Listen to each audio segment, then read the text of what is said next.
welcome to another edition of Fan Talk. I'm delighted to be joined by Big Lou. Wow, man. Joyce stopping Daniel Dubois in 10 rounds.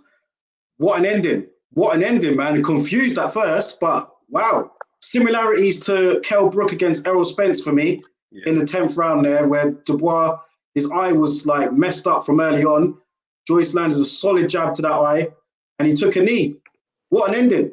Yeah, great ending. But it's one that I don't think no one thought would have happened. As I said, I thought Joyce would get the stoppage late, but not like that. Yeah. I thought it would have come with maybe Dubois getting stopped on his feet with a barrage of punches, just outworked, too tired. Like he's very, Dubois is very muscle bound. Yeah. He just reminds me a bit of Frank Bruno.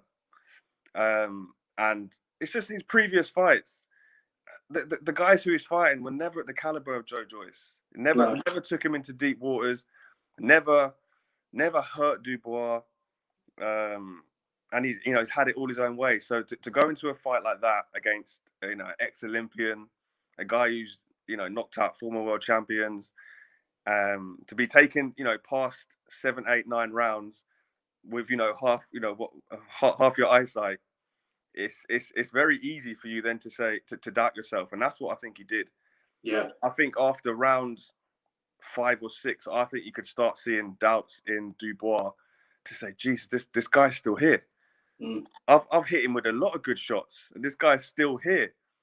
And I think you see that. I've seen it previously in other fights before, but I thought I could see it in Dubois, and that's why I said I put the bet on for a late stoppage mid fight for Joyce. For Joyce, yeah. Yeah, for Joyce, yeah. Some good money there. There must have been. What were the odds on that? So I put it on. I think I put it on at about round 3. It was rounds 9 to 12. Stoppage for Joyce. That was 10 to 1. I just put a tenner on it, so just a quick £100. Decent. Yeah, decent. That's good.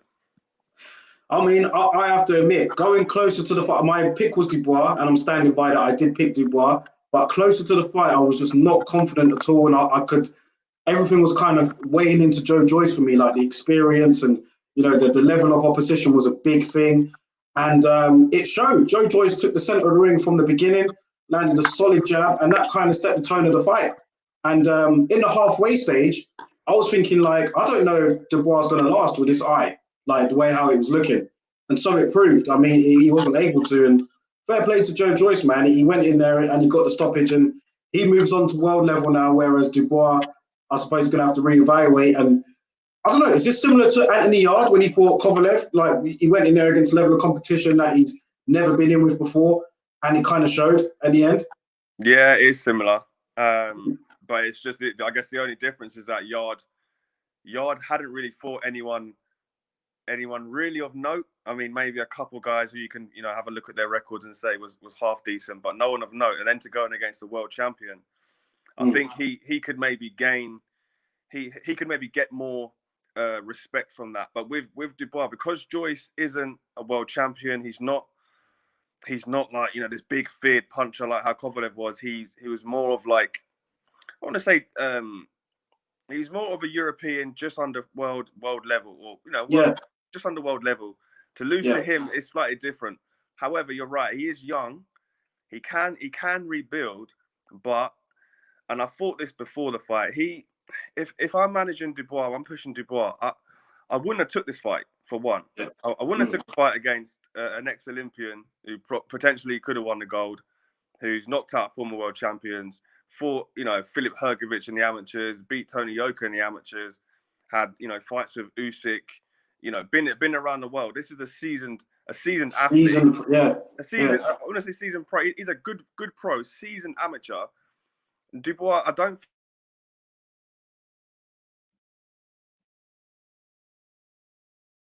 Gone quiet there, bro. Can you hear me? Say that again, sorry? Say that again, yeah. So, I don't think Dubois really had much of an amateur career. So, when I look at when these two step into the ring, I feel where do these guys draw confidence from? And I feel that Joyce can look back on his past fights, past experience, past losses, and draw back from those to use in these fights. Whereas Dubois, I don't think could do that. Yeah. All the guys he fought, he just knocked out because they weren't of any serious level, or any pedigree. But as you know, Joyce got the job done, and he moves on to bigger and better things. He does. I don't know though. I guess Joyce is going to have to just go straight to, fighting top 10 guys now. Yeah. Whereas with Dubois, I think you still could have kept him at probably, world fringe level. I know they're talking about the WBO belt and potentially a fight with Usyk and Josh. Get that now. But I think if Dubois did win this fight, I still wouldn't have put him in with those guys yet. No. I think, kind of guys like Marius Wack, Gerald Washington, Oscar Rivas, Charles Martin, those type of guys. Charles Martin, those kind of guys, exactly. But with Joyce, I think they'll push him now and try and get to some world titles because of his age. He's already got the pedigree. He's just beat Dubois now, so I'm looking forward to see what they do with them both, really. Yeah, me too. Lastly, before we go, man, there's another heavyweight showdown on tonight. Are you going to stay up for it? And what do you think? Tyson against Roy Jones. What do you make of it? Do you know what? When I first heard of it, I was not interested at all. I'm not going to lie. I just thought Mike Tyson was at his peak 30 years ago. Yeah. That's the Mike Tyson that I love to watch. It's literally 30 years ago. It was literally 30 years ago. He was at his peak. He was at his peak. If I think his peak was when he won the world title, probably a few fights before, a few fights after. That was his peak. No one was touching Mike then. No one.